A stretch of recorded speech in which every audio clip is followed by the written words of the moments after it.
yo yennyini yemunnyika mu kunyigirizibwa etya Miriam Matembe tumumanyi ng'omukyala ali voko, omukyala aterya ntama, omukyala alemera ku nsonga, omukyala alafubanira eddembe ly'abakyala oba tekola kimala munjira yakoza loba style bagenze okujja waali nayabuuse nga ye yeepenyedda bambi tujjukire nti abantu bano tuyinza okulowooza nti effe bagezi abaagala okukwata abantu abali mu buyinza baddiizeeko ku bigere olw'ensonga ekiri mu kukolebwa oli mu kwongera mwana yinki kumunyiga oyinza okunyiga Miriam Matembe nolowooza nti oli ku muntu omu naye waliwo abantu abadde bamuwuliriza abantu abadde bamuwagala munansi tabeerangako kuyaayaana kukaaba musolo gw'omusaba nti mungi omusolo gw'omusaba guweeredde omungi wa wano kwe kubeera nga byaguweera tabiraba Ebroni kankusese nusu 10 tuleetedde kubeera loopo ng'ayinza batalinamu kakwate kaffe tujjukire nti gavumenti yabadde ezannyanga ebyobufuzi ng'eddira abantu eplantinga abantu baayo mu kintu ekimu oba omuntu twaniza ku Ebroni Media tugamba ensibuko y'amazima wonna tukwebaza wonna gyosize okutulaba atulaye mu Africa, East Africa, Uganda nze Ebroni Brand nga bulijjo ambasada w'ennyulo ebyononese nero tuze njogere ku nsonga ezitambula mu ggwanga naye tulazigenda nnyo ebuziba nakusaba profesa wange omukugu munnamawulire obukuutivu asooka bambulizeeko abantu kuba tubambage butereevu gwe atulaba ku mukutu guno ogwa Ebroni Media kwebazaako ensusso yeffe baani bolondobamu mu mikutu emirala gyonna ogamba kanabe ku Ebroni Media ate nabakusubscribinga nkusaba kikole olw'ensonga buli bw'okikola twongera okudduka sipiidi ey'ekitalo ate era mwenna woli mu Uganda, East Africa n'ali mu diaspora nga wakkiriza olabe ffe nkakasa nti nno oba otukoze bulungi nze ade Wilberforce Sekirime Muyanja okubeera nga mpa endowooza zange nze mpa ndowooza zange newankubadde nga bangi buli omu alina endowooza ye ogenda mu comment section netutegeera eyiyo eyawukana neyange oba egatta neyange obutaba musango very true webale kugatta ku ggwanga lyaffe eggwanga ettaffaali tugezezzaako mukama akyatusobozesezza era tukkiriza nti gye mugenda mu maaso mwe mutufudde ab'amaanyi abalaba lwansonga buli olaba n'okomenti nga nosharinga kitufuula ab'amaanyi n'abantu abalala okulaba nti waliyo talenti ate endala ezikola zijja yesebo leero era kubakanako n'ensonga mama Miriam Matembe aliira ku nsiko birungi si birungi gyolose ennyonyi bagala mulwevula okulwevula okutereezaamuko gwe ayinza okuba kitegeera balamusuuza ntebe ye eyoba leader of opposition geno muhoozi yeesomye omukunkumula omukono mu kirya njala otemeremu ensonga ezo abalabi baffe basobole ozinnyuka obulungi abantu bano bonna babiri b'oyogedde ekiwuka ekiri mu bbalya kiri kimu ekiwuka kiri kimu kye bayitaani sikimanyi ye ukatiriza n'oŋŋamba ekiwuka zibanekatiriza nsonga zo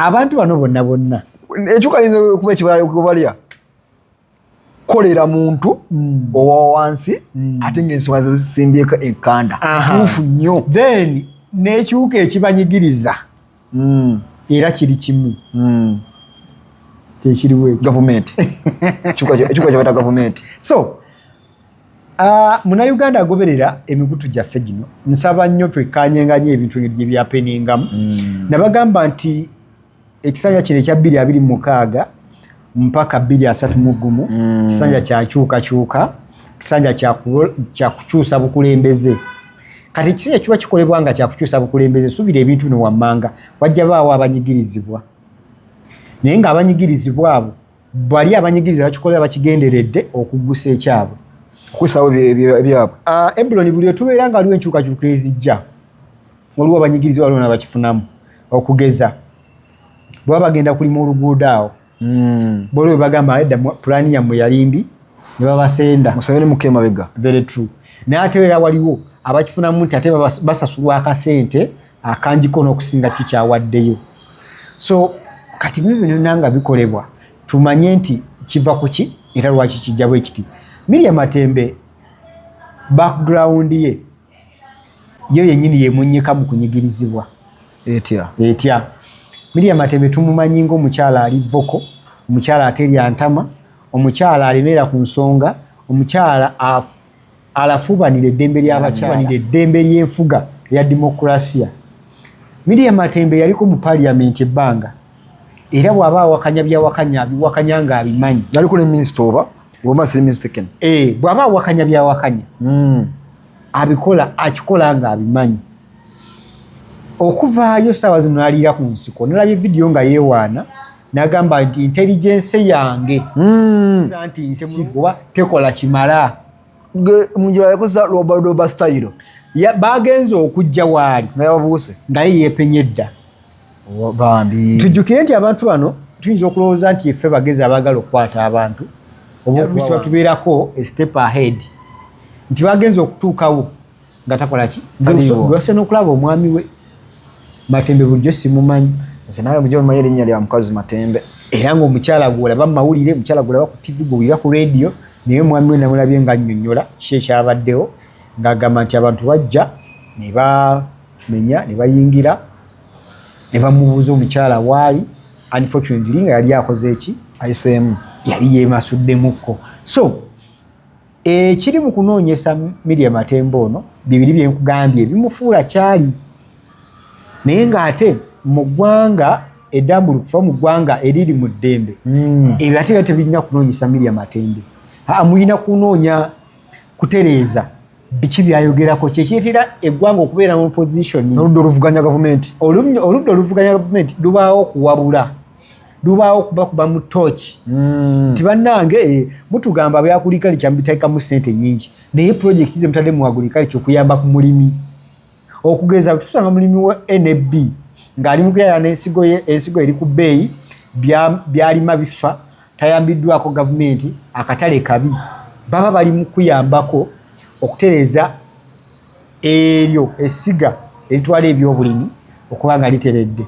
So Miriam Matembe ekimuvunaanya kwe kubeera nga ye avuddeyo n'abeera voko n'atasirika n'abeera voko ku ekyo ekinyigiriza bannansi. Miriam Matembe bakyala abo be tulina mu ggwanga bali batono. Mulimu omukyala gwe bayita linnya nga linvudde mu mutwe, omukyala oyo wa Brown, so era bamukwatako naye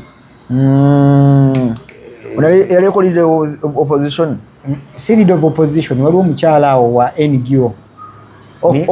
mutegedde bamukolako mu biseera by'obululu wa Brown erinnya linvudde mu mutwe. Kaakati oyo yakola bye yakola naye era ensonga yemwemusibya nti ye buli walaba ekifo nga gavumenti etagala akubawo asonga kukizimba nabagamba ne kino kibi, kino kirungi, kino kibi tukikyuse.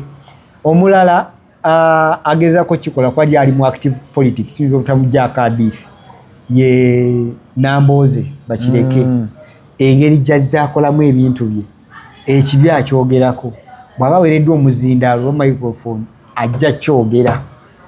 So naye bino byonna binanga bibaddewo, obanoonya obasibe, obanoonya obakwate, onoonya obatulugunyi.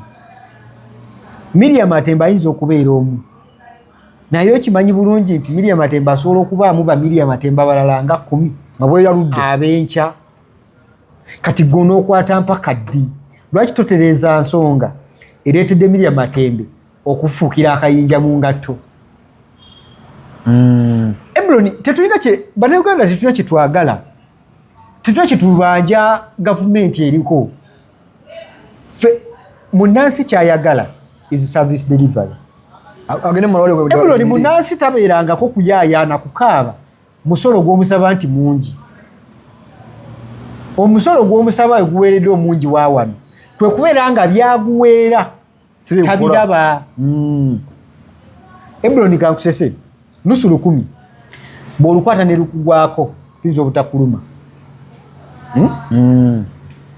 Bw'olukwata n'olugabira omuntu aliyinza obutakola ki? obutakuluma. Naye singa owa traffic akukako ddumuwa luluma okategedde mpacaayi. Yes. Kati kiki eŋŋamba gavumenti abantu bo balowooza mulimu bakaka bukasi bajjako musolo naye tebalaba kiki ekukola ki kyegukola. mutereze service delivery ebeere top notch, tewali najja kuyaayana, tewali najja kukaaba. Nze ndio mukkiriza nti webeera nga transitional term gye tulimu byonna bye mwagala mu bikole munansi kyalina wajja kudda kubanga yimu mulina mu 5 buli kimu musobola okukikola. Twavudde Kalangala wabirabye nti gavumenti tutuuse musange bwe bena kyetaaga ekisongako ne kiba kyakibuli. Lwaki tusumbuuyibwa n'ebintu ebinyigiriza abantu ebitumalira obudde? Lwaki tetugenda mu nsi nga gavumenti ekola appointments kuba MP bwe tuba tubeetaaga? Lwaki tusaasanya ssente y'omusolo nga tutegeka obululu? Wawulidde obululu ssente ze bagenda okuweera ku bululu bwa LC1 okukusimba mugongo, billions of money okukusimba mugongo. Why do we waste all this money for what? Nga ujimanyi bulungi basobola okuinfluencinga ekyalo kibeereko chairman gundi ne kiba. Government mukwate list yammwe mufulumye list eyaba chairman wa chairpersons be mwagala gundi 231 mutuwe list y'ababaka bammwe ngo bakola mutuwe list osinga abaana banafiira mu bintu abantu banajiwa omusaayi mu bintu ebyekisiru bino bye tulimu. Kirekawo Uganda tena weereke obano yalo okukwata okuleka nti Uganda weeyina osigala kwe kubeera nga tulina eggwanga eririmu abantu ab'olubatu abanyigiriza ne abanyigirizibwa. Ate era ekiyinza okuba ekyobulabe ennyo kye predictinga kwe kubeera nti mu Luganda tulina enjogera egamba nti ennyindo bw'oginyigiriza ennyo emala nejja ki omusaayi. So abantu bano bayinza okuba basirise, bayinza okulabikibwa ng'abatiitiizi, bayinza okulabika nga abatera kibasobola kukola, naye ate Muganda wange olunaku lusobola okukya be wanyooma abanafu ng'abantu bagambye nedda ekimala kikola ki kimala kubanga bikolebwa byonna biri mu banyiga. Bwe kibanga ekisanja kye baatugamba nti tewali kwebaka nga buno butali kwebaka kwe tulabako, saba bali mu buyinza baddiizeeko ku bigere. Olw'ensonga ekiri mu kukolebwa oli mukwongera mwana inchi kumunyiga. Oyinza okunyiga Miriam Matembe nolowooza nti oli ku muntu omu, naye waliwo abantu abadde bamuwuliriza, abantu abadde bamukkiririzaamu n'ebyakkiririzaamu, abagenda okusigala abali mu nnyiike. Bw'okwata Erias Lukwago waliyo abadde wadde tabadde mubaka, waliyo abantu abamugoberera abamwagala ennyo ba die hard ku Lukago kwenfiira. Kati ate bw'omukwata mu ngeri ey'okisaageriro otandise okupositinga oli mumulabisa amambaza pampa, abantu bajjako era ku makya bagambe naye nedda ekimala kimala omuntu ave alabe nga mutuufu takyalina kyafiirwa. Nsaba busabi gavumenti yaffe nti bino ebintu bisobola okutereera. People what they need is service. Abantu betaaga service. Abantu batere eddagala mu malwaliro, abantu bajje ku ddwaliro ku ssomero erya UPE ku kyalo nga likompitinga ne private.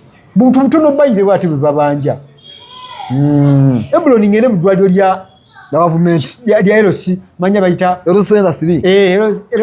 LC Center oba LC Center 2 ng'eddwaliro eryo likompitinga n'erya private lya Mr. Gundi. Ontegedde tuye babanja.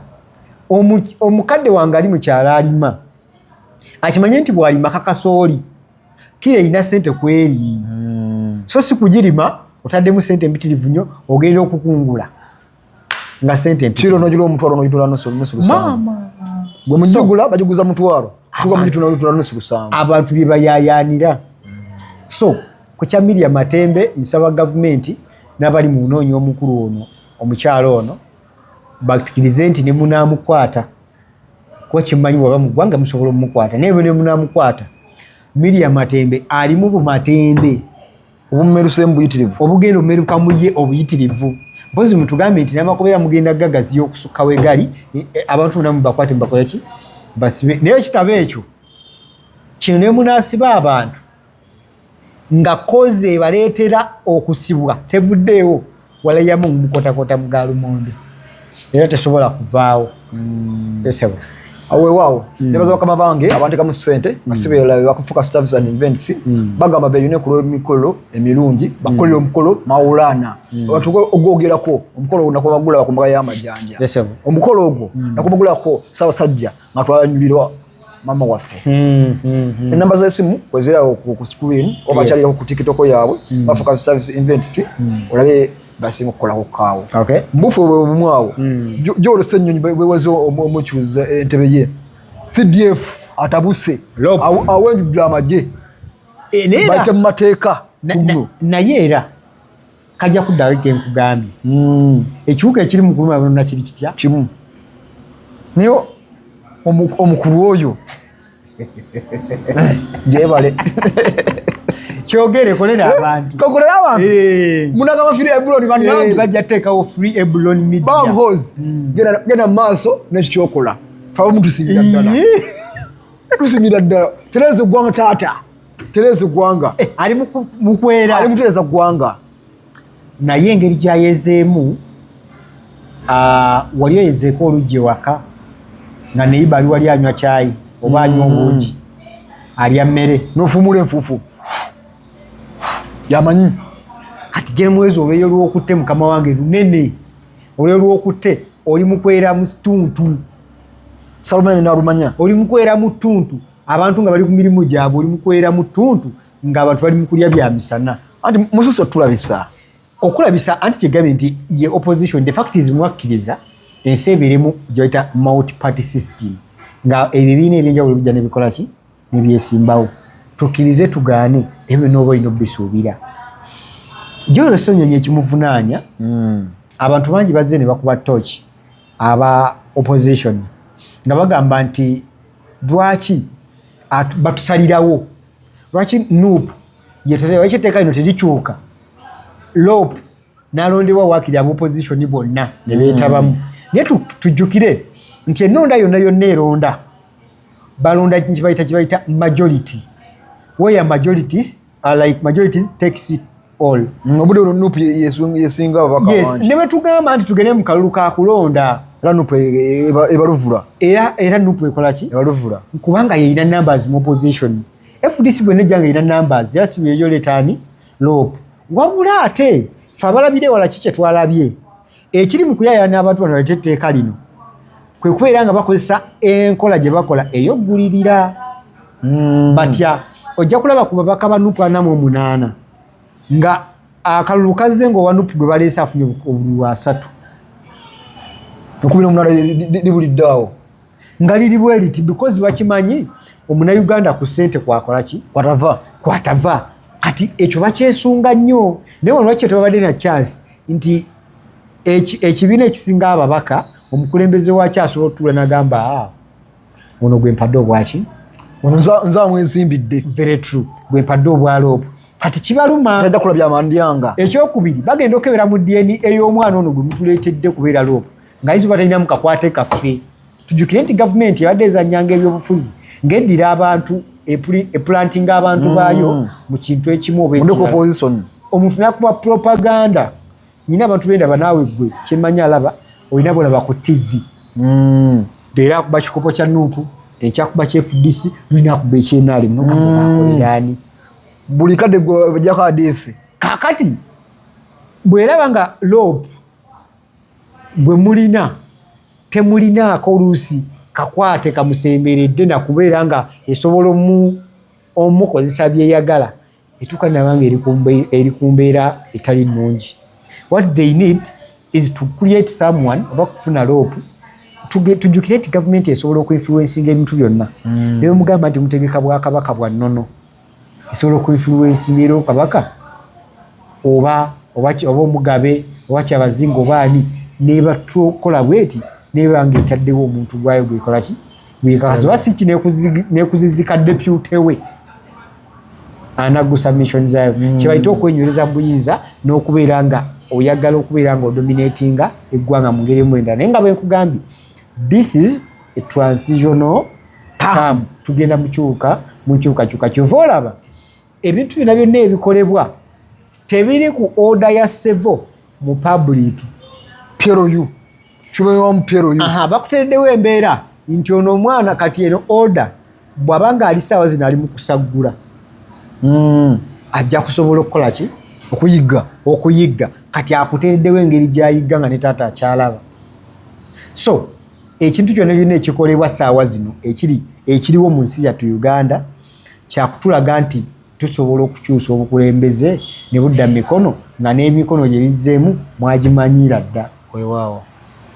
Era kivula batubiraba ku Twitter oba ku X mugenda okulaba nga byapeninze nekijja nekikola netusooka biraba ku mukutu mukutandikiriza loduma byakusaagamukko n'ogenda okutuukirira kigenda okuggwa nga kibadde. So Piero yu etufuukidde akayinja mu ngatto. Piero yu musaba tuveeyo tugambe weerangirire nti yawamba NRM. Ekyokubiri eveeyo etutegeeze nti ddala kibiina kya byabufuzi balime kweyita kisinde. Tumanye lwatu nti kibiina kyaki kya byabufuzi. Nze nga bwe ngambye Eblon sirina we mpakanyiza gavumenti ya NRM. Kye ngisaba kiri kimu, kwetereeza. Ne bwe naba ya DP, ne bwe ba ya NUP, ne ba FDC ngeze mu buyinza. Ekisinga ddala obukulu Munnayuganda kyakwetaaza service delivery. Talina kirala kyeyetaaga. So lopu ekiri mu mulwanyi nti essaawa zino lopu y'omuntu abadde ali voko ng'ekintu ekikontana naye kyakkiriza ekibiina ekyo kibakkirizamu ne constitution y'eggwanga kyekkirizamu avaayo n'akirabisa. Kati mu kulabisa ekyo jjukira abamukuba abafudde b'opposition naye tujjukire nti opposition ababaka bangi era ayogera enkyana janga ali ku B ng'alaga enfu kezima ku account omunyawo kegutuuka ajanga yakyuse dda ng'akolokota artiside gye badde awaana. So tetujja bajjako nnyo oba beesiga nnyo kimala. Kano ke kasembayo Munnayuganda wenna alaba Eblon Media oba alaba ku Focus TV wonna woolabira bw'olaba munnabyabufuzi the fact is erinnya munnabyabufuzi nga yakkiriza n'abiyingira. Bw'abanga yava eno nga mulokole oba yava eno nga mulambulukufu oba yava eno munnaddiini ki n'atuuka mu byobufuzi, nsaba muwe percentage ya 30%. Kati ngisala nno wale yaŋŋamba yabawa 5 ne ŋŋamba kiba kiyitiriddemu. Naye omuntu kale muwe ka 30%. Nsaba ogisigalize.